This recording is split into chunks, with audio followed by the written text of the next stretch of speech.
Dans l'évangile de Jésus-Christ selon saint Jean. En ce temps-là, Jésus disait aux foules : « Moi, je suis le pain de la vie. Celui qui vient à moi n'aura jamais faim. Celui qui croit en moi n'aura jamais soif. Mais je vous l'ai dit, vous avez vu, et pourtant vous ne croyez pas. Tous ceux que me donne le Père viendront jusqu'à moi, et celui qui vient à moi, je ne vais pas le jeter dehors.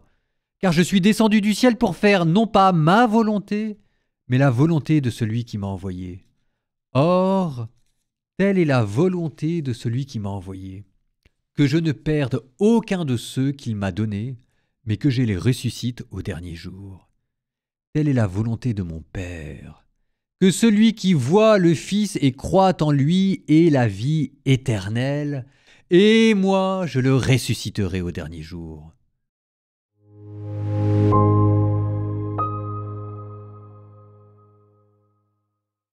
Car je suis descendu du ciel, non pas pour faire ma volonté, mais la volonté de celui qui m'a envoyé.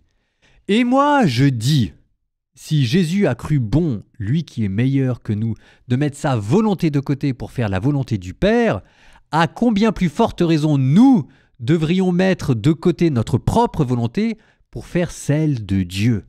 Mais mourir à sa volonté propre, mettre sa vie de côté, mettre ses désirs de côté pour essayer de se modeler sur la volonté, sur les désirs, sur les souhaits de Dieu, c'est à la fois ce qu'il y a de plus beau et de plus crucifiant. Mais voilà, croire en Jésus, ça veut dire ça. Si vous allez à la messe, si vous mangez ce pain descendu du ciel, c'est pour que Dieu vous donne la force d'accomplir sa volonté. Elle est là, le mystère de la messe. Le pain que vous recevez à la messe, il a comme but de vous donner la force d'accomplir la volonté de Dieu. Et si vous accomplissez la volonté de Dieu, c'est vous qui monterez jusqu'au ciel. Si vous accomplissez la volonté de Dieu, c'est vous que Dieu ressuscitera. Si vous accomplissez la volonté de Dieu, c'est vous qui n'aurez plus jamais faim, qui n'aurez plus jamais soif. Et pourtant, comme disait Jésus, vous avez vu la volonté de Dieu, vous avez vu qu'elle était bonne, et pourtant vous ne croyez pas. Ne nous moquons pas trop vite de tous ces Juifs à qui Jésus est en train de parler dans l'Évangile et que Jésus est en train de tancer. Vous ne croyez pas et pourtant vous venez jusqu'à moi.